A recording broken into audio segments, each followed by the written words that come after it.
लोक देवता गोगा जी के बारे में।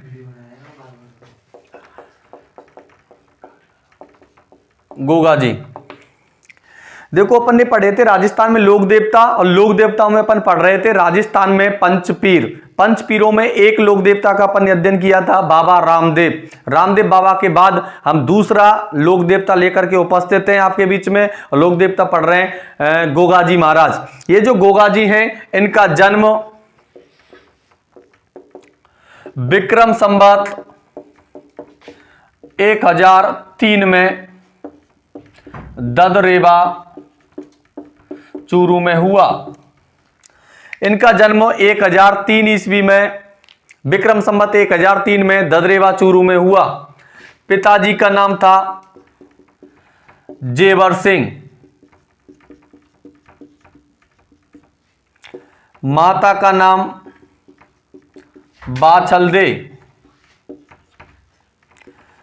पत्नी का नाम कैलम दे। इनके पास सवारी के लिए घोड़ी थी और घोड़ी का नाम था भैया नीली घोड़ी। गोगा जी का जन्म विक्रम संवत 1003 ईस्वी में ददरेवा चूरू में होता है।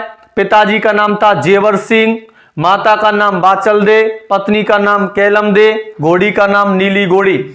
ये जो गोगा जी हैं, ये चौहान राजपूत परिवार में जन्म लेते हैं। जैसे रामदेव बाबा तंवर वंशीय राजपूत थे, ऐसे ही गोगा जी चौहान वंशीय राजपूत हैं। इनके उपनाम, बाबा रामदेव जी के उपनाम, इन्हें इतिहास में सर्पों के देवता, जहार पीर, जिंदा पीर के नाम से जानते हैं।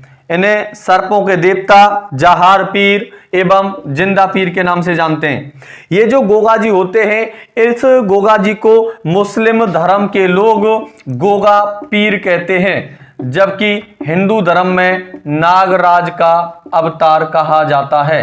इस गोगा जी को मुस्लिम धर्म में गोगा पीर, जबकि हिंदू धर्म में नागराज का अवतार माना जाता है। ये जो गोगा जी हैं, मुख्य रूप से इन्हें मुस्लिम धर्म में कायम खानी मुसलमान अपना पीर मानते हैं साहब। कायम खानी मुसलमान अपना पीर मानते हैं। तो गोगा जी का जीवन परिचय। गोगा जी का जन्म विक्रम संवत 1003 ददरेवा चूरू में। पिता का नाम जेवर सिंह, माता का नाम बाचल दे, पत्नी का नाम कैलम दे, घोड़ी का नाम नीली घोड़ी था। उपनामों में सर्पों के देवता, जहार पीर, जिंदा पीर। इन्हें मुस्लिम धर्म में गोगा पीर कहा जाता है, जबकि हिंदू धर्म में नागराज का अवतार कहते हैं। गोगा जी को मूल रूप से कायम खानी मुसलमान अपना पीर मानते हैं। ये जो गोगा जी होते हैं, इन्होंने अपने चचेरे भाई सर्जुनो व अर्जुन से युद्ध किया। सर्जुन व अर्जुन से युद्ध किया और इन दोनों का वध किया। गोगा जी ने अपने चचेरे भाई सर्जुन व अर्जुन से युद्ध किया था एवं उनका वध किया। सर्जुन व अर्जुन से इनकी जमीनी विवाद था। और एक बार क्या होता है, महमूद गजनबी गोगा जी की गाय चुराने के लिए आता है। तो महमूद गजनबी को गाय चुरवाने में सर्जुन व अर्जुन ने सहायता प्रदान की थी। इसी कारण सर्जुन व अर्जुन का युद्ध गोगा जी से हो जाता है और गोगा जी इन दोनों को मृत्यु को प्राप्त करा देते हैं। आगे गोगा जी के बारे में सुनिए। ये जो गोगा जी हैं, इनका युद्ध महमूद गजनबी से होगा साहब। गोगा जी का युद्ध किससे होता है? महमूद गजनबी से। राजस्थान के ऐसे लोक देवता जिन्होंने महमूद गजनबी से युद्ध किया है, वे गोगा जी हैं। तो गोगा जी का युद्ध महमूद गजनबी से होता है। महमूद गजनबी से युद्ध करते समय गोगा जी वीर गति को प्राप्त हो जाते हैं। जब गोगा जी वीर गति को प्राप्त होंगे तो इनका शरीर दो हिस्सों में बढ़ जाता है। ये जो गोगा जी हैं, इनका शरीर कितने हिस्सों में बढ़ जाता है? दो हिस्सों में। शरीर कितने हिस्सों में बढ़ जाएगा भैया? दो हिस्सों में। एक तरफ तो सिर गिर जाता है और एक तरफ इनका धड़ गिर जाता है। युद्ध करते समय इनका सिर जिस स्थान पर गिरता है, इस स्थान का नाम आता है ददरेवा चूरू। ददरेवा चूरू में सिर गिरता है, इसलिए ददरेवा चूरू को गोगा जी की शीर्ष मेढ़ी कहा जाता है। क्या बोलते हैं भैया? शीर्ष मेढ़ी। जबकि गोगा जी का धड़ नौहर हनुमानगढ़ में जाकर गिरा।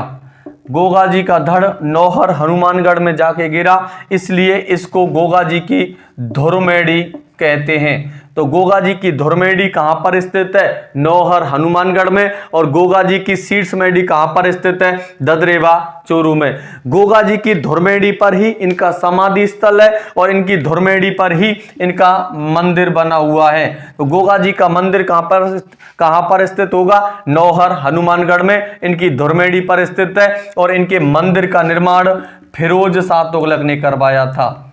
गोगा जी के मंदिर का निर्माण फिरोज शाह तुगलक ने मकबरे नुमा आकृति में करवाया है। कौन सी आकृति में? मकबरे नुमा आकृति में। इस मंदिर के मुख्य दरवाजे पर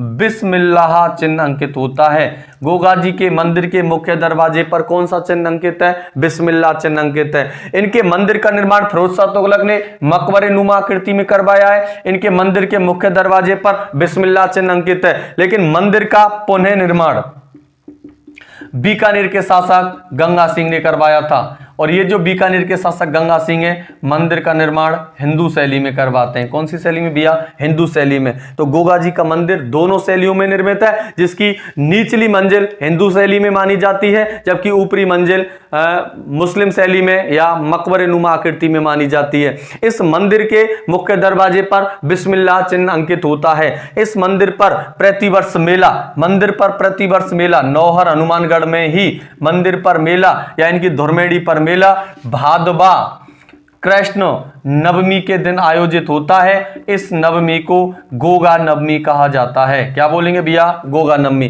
तो इस गोगा जी का मेला गोगा नवमी के दिन या भादवा कृष्ण नवमी के दिन लगता है। गोगा जी का छोटा मंदिर झोपड़ी नुमा आकृति में है, जिसको गोगा जी की ओल्डी कहते हैं।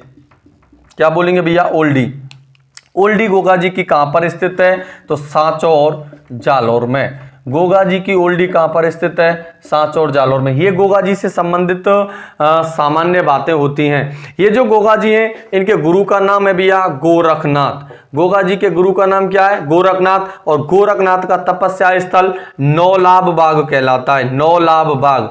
और ये कहां पर स्थित है? हनुमानगढ़ में। कहां पे भैया? हनुमानगढ़ में। तो गोगा जी के गुरु का नाम क्या है? गोरखनाथ। गोरखनाथ का तपस्या स्थल है नौलाभ बाग। कहां पर है? हनुमानगढ़ जिले में। ये गोगा जी से संबंधित बातें होती हैं। अब मैं कह रहा हूं, ये जो गोगा जी हैं, गोगा जी का जो भी थान होता है, थान, गोगा जी के थान जो होते हैं, ये खेजड़ी वृक्ष के नीचे मूर्ति स्वरूप पत्थर की आकृति में पाए जाते हैं।